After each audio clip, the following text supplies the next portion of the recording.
ಎಲ್ಲರಿಗೂ ನಮಸ್ಕಾರ. ಇವತ್ತು ಒಂದು ಒಳ್ಳೆ ಅದ್ಭುತವಾದ ಒಂದು ಉಪ್ಮಾ ಮಾಡ್ಕೊಳ್ಳೋಣ. ಸರಿಯಾದ ವಿಧಾನದಲ್ಲಿ ಮಾಡಿಕೊಂಡ್ರೆ ಮತ್ತೆ ಮತ್ತೆ ಕೇಳಿ ಇದೇ ರೀತಿ ಮಾಡಿಸ್ಕೊಂಡು ತಿಂತಾರೆ. ಸೊ ಯಾವಾಗಲೂ ನಾವು ರೈಸ್ ಐಟಮು, ದೋಸೆ, ಇಡ್ಲಿ ಈ ಥರ ತಿಂದು ಬೇಜಾರಾದಾಗ ಈ ರೀತಿ ಒಮ್ಮೆ ಖಂಡಿತವಾಗ್ಲೂ ಮಾಡ್ಕೊಳ್ಳಿ. ಆರೋಗ್ಯಕ್ಕೆ ತುಂಬಾ ಒಳ್ಳೆಯದು ಇದು. ಚಿಕ್ಕ ಮಕ್ಕಳಿಂದ ಹಿಡಿದು ದೊಡ್ಡವ್ರ ತನಕ ಇದು ತುಂಬಾ ಕೇಳಿ ಮಾಡಿಸ್ಕೊಳ್ತಾರೆ. ಸರಿಯಾದ ವಿಧಾನದಲ್ಲಿ ಮಾಡಬೇಕು ಅಷ್ಟೇ. ಮಿಸ್ ಮಾಡದೆ ವಿಡಿಯೋ ಪೂರ್ತಿ ನೋಡಿ ಇದೇ ವಿಧಾನದಲ್ಲಿ ಮಾಡ್ಕೊಳ್ಳಿ. ಎಷ್ಟು ಮಾಡಿದ್ರೂ ಅಷ್ಟು ಸಹ ಖಾಲಿ ಆಗಿಬಿಡುತ್ತೆ, ಅಷ್ಟು ರುಚಿ ಕೊಡುತ್ತೆ ಇದು. ಇನ್ನೂ ತಡ ಮಾಡೋದು ಬೇಡ. ಹೇಗೆ ಮಾಡ್ಕೊಳ್ಳೋದು ಅಂತ ನೋಡ್ಕೊಳ್ಳೋಣ. ಮೊದಲಿಗೆ ತುಪ್ಪ 1-2 ಸ್ಪೂನ್ ಅಷ್ಟು ಹಾಕೋಣ, ಮತ್ತು ಎಣ್ಣೆ ಒಂದು ಸ್ವಲ್ಪ ಹಾಕೋಣ. ಎರಡು ಬೆರೆಸಿದ್ರೆ ತುಂಬ ಚೆನ್ನಾಗಿರುತ್ತೆ. ತುಪ್ಪ ಬೇಡ ಅನ್ನೋರು ಸ್ಕಿಪ್ ಮಾಡ್ಕೊಳ್ಬೋದು. ಸಾಸಿವೆ 1 ಸ್ಪೂನು, ಜೀರಿಗೆ 1 ಸ್ಪೂನು ಹಾಕಿ ಚೆನ್ನಾಗಿ ಸಿಡಿಬೇಕು. ಅದು ಸಿಡಿದ್ರೆ ನೀವು ಯಾವುದೇ ಅಡುಗೆಲಾದರೂ ನಾವು ಈ ಸಾಸಿವೆ ಜೀರಿಗೆನ ಸಿಡಿದ್ರೆ ತುಂಬ ಟೇಸ್ಟ್ ಚೆನ್ನಾಗಿರುತ್ತೆ. ಈಗ ಗೋಡಂಬಿ ಒಂದು 4-5, ಮತ್ತು ಉದ್ದಿನಬೇಳೆ 1 ಸ್ಪೂನು, ಮತ್ತು ಕಡಲೆ ಬೀಜ ಒಂದು 4-5 ಸ್ಪೂನು ಇದು ಹಾಕ್ಕೊಂಡ್ರೆ ತುಂಬ ಕ್ರಿಸ್ಪಿ ಚೆನ್ನಾಗಿರುತ್ತೆ. ಬಾಯಿಗೆ ಸಿಗ್ತಾ ಇರುತ್ತೆ ಉಪ್ಪಿಟ್ಟಿನವಾಗ.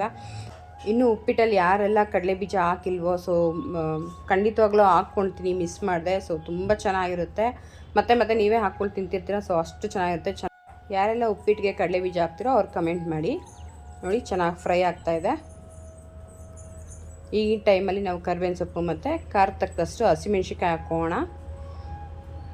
ಸೊ ಅದನ್ನು ಚೆನ್ನಾಗಿ ಫ್ರೈ ಮಾಡ್ಕೊಳ್ಬೇಕಾಗುತ್ತೆ.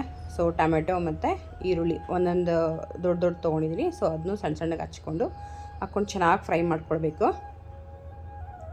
ನೋಡಿ ಈ ಬೌಲಲ್ಲಿ ನಾನೊಂದು 3/4 ಬೌಲಷ್ಟು ತೊಗೊಂಡಿದ್ದೀನಿ. 3/4 ಬೌಲ್ಗೆ ನಾವು 3 ನೀರು ಹಾಕ್ಕೊಳ್ಬೇಕಾಗುತ್ತೆ. ಅಂದರೆ 2.5 3/4 ಬೌಲ್ ತೊಗೊಂಡಿದ್ದೀನಲ್ವ. ಸೊ 2.5 ನೀರು ಹಾಕ್ಕೊಳ್ಳಿ ಆ ಬೌಲಲ್ಲಿ. ಮತ್ತು ಈಗ ಫ್ರೋಝನ್ ಬಟಾಣಿ 1 ಕಪ್ಪು, ಮತ್ತು ಬೀನ್ಸ್ 1 ಕಪ್ ತೊಗೊಂಡಿದ್ದೀನಿ ಚಿಕ್ಕ ಕಪ್ಪಲ್ಲಿ. ಸೊ ಅದನ್ನು ಹಾಕಿ ಎಣ್ಣೆಲೆ ಚೆನ್ನಾಗಿ ಫ್ರೈ ಮಾಡ್ಕೊಳ್ಬೇಕು. ಚೆನ್ನಾಗಿ ಬೇಯಬೇಕು ಅಂದರೆ ಬೇಗ ಬೇಯಬೇಕು ಅಂದರೆ ನಾವು ಈ ಹಂತದಲ್ಲೇ ಉಪ್ಪು ಹಾಕ್ಕೊಂಡು ಚೆನ್ನಾಗಿ ಫ್ರೈ ಮಾಡ್ಕೊಳ್ಬೇಕಾಗುತ್ತೆ. ಸೊ ತಟ್ಟೆ ಒಂದು ಸ್ವಲ್ಪ ಮುಚ್ಚಿಟ್ರೆ ಸೊ ಇನ್ನೂ ಬೇಗ ಫ್ರೈ ಆಗಿಬಿಡುತ್ತೆ. ತರಕಾರಿ ರೆಡಿ ಇದ್ದರೆ ಬರೀ ಕೇವಲ ಒಂದು 10 ನಿಮಿಷದಲ್ಲಿ ಈ ರೆಸಿಪಿನ ಮಾಡ್ಕೊಂಡ್ಬಿಡ್ಬೋದು. ನೋಡಿ ಮೆಂತ್ಯ ಸೊಪ್ಪು ಹಾಕ್ತಾಯಿದ್ದೀನಿ, ಆರೋಗ್ಯಕ್ಕೆ ತುಂಬಾ ಒಳ್ಳೆಯದು. ಸೊ ಮೆಂತ್ಯ ಸೊಪ್ಪನ್ನು ಹಾಕಿ ಚೆನ್ನಾಗಿ ಬಾಡಿಸ್ಕೊಳ್ಳೋಣ. ಕೊತ್ತಂಬರಿ ಸೊಪ್ಪು ಬದಲು ನಾವು ಈ ರೀತಿ ಮೆಂತ್ಯ ಸೊಪ್ಪು, ಸಬ್ಸೆ ಸೊಪ್ಪು ಈ ಥರ ಯೂಸ್ ಮಾಡಿಕೊಂಡ್ರೆ ಇನ್ನೂ ಚೆನ್ನಾಗಿರುತ್ತೆ, ಹೆಚ್ಚು ರುಚಿ ಕೊಡುತ್ತೆ. ಸೊ ಮಿಸ್ ಮಾಡ್ಕೊಬೇಡಿ, ಈ ರೀತಿಯೇ ಮಾಡ್ಕೊಳ್ಳಿ. ಸೊ ಮೆಂತ್ಯ ಸೊಪ್ಪು ಚೆನ್ನಾಗಿ ಬಾಡ್ತಾಯಿದೆ. ಇನ್ನೂ ಯಾರೆಲ್ಲ ನನ್ನ ಪೇಜ್ನ ಫಾಲೋ ಮಾಡಿಲ್ಲ, ಸಬ್ಸ್ಕ್ರೈಬ್ ಮಾಡಿಲ್ಲ, ಪ್ಲೀಸ್ ಫಾಲೋ ಆ್ಯಂಡ್ ಸಬ್ಸ್ಕ್ರೈಬ್ ಮಾಡಿ. ನಿಮ್ಮ ಫ್ರೆಂಡ್ಸ್ ಆ್ಯಂಡ್ ಫ್ಯಾಮಿಲಿಗೆ ಶೇರ್ ಮಾಡ್ಕೊಳ್ಳಿ. ನಾನು 3/4 ಕಪ್ಪಷ್ಟು ಬೆನ್ಸಿ ರವೆ ತೊಗೊಂಡಿದ್ದೀನಿ. ಸೊ ಅದಕ್ಕೆ 2.5 ಕಪ್ಪಷ್ಟು ನೀರು ಹಾಕ್ಕೊಂಡು ಚೆನ್ನಾಗಿ ಕುದಿ ಬರಬೇಕಿದು. ಸೊ ನಾನು ಆಗಲೇ ಸ್ವಲ್ಪ ಉಪ್ಪು ಹಾಕ್ಕೊಂಡಿದ್ದೆ, ಇವಾಗ ಇನ್ನೂ ಒಂದು ಸ್ವಲ್ಪ ಉಪ್ಪು ಹಾಕೋಣ. ಉಪ್ಪು ಕಮ್ಮಿ ಅನಿಸ್ತು, ಸ್ವಲ್ಪ ಹಾಕ್ಕೊಂಡಿದ್ದೀನಿ. ಸೊ ಈ ರೀತಿ ಕುದಿ ಬರಬೇಕು.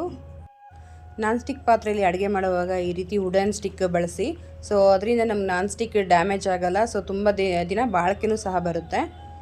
ಈ ರೀತಿ ನಾವು ಸಣ್ಣ ಟಿಪ್ಸ್ ಬಳಸೋದ್ರಿಂದ ತುಂಬ ಹಣ ಉಳಿತಾಯ ಮಾಡ್ಕೊಳ್ಬೋದು. ನೋಡಿ ಚೆನ್ನಾಗಿ ಕುದ್ದಿದೆ. ಈಗ 3/4 ಕಪ್ ರವೆನೂ ಬೆನ್ಸಿ ರವೆ ಹಾಕ್ತಾಯಿದ್ದೀನಿ. ಹಾಕ್ಕೊಂಡು ಮಿಕ್ಸ್ ಮಾಡ್ಕೊಳ್ಬೇಕು. ಒಟ್ಟಿಗೆ ಹಾಕ್ಕೊಳ್ಬೋದು, ಸ್ವಲ್ಪ ಹಾಕಿ ಏನು ಮಿಕ್ಸ್ ಮಾಡೋ ಥರ ಏನೂ ಇಲ್ಲ, ಇದು ಗಂಟೇನೂ ಆಗೋಲ್ಲ. ಸೊ ಎಲ್ಲ ಒಟ್ಟಿಗೆ ಹಾಕಿ ಚೆನ್ನಾಗಿ ಮಿಕ್ಸ್ ಮಾಡ್ಕೊಳ್ಬೋದು. ಒಂದು 5-6 ನಿಮಿಷ ಬಿಟ್ಟರೆ ಸಾಕು, ಚೆನ್ನಾಗಿ ಉಪ್ಮಾ ರೆಡಿ ಆಗಿಬಿಡುತ್ತೆ. ಇದು ಪರ್ಫೆಕ್ಟಾಗಿ ಆಗಿದೆ.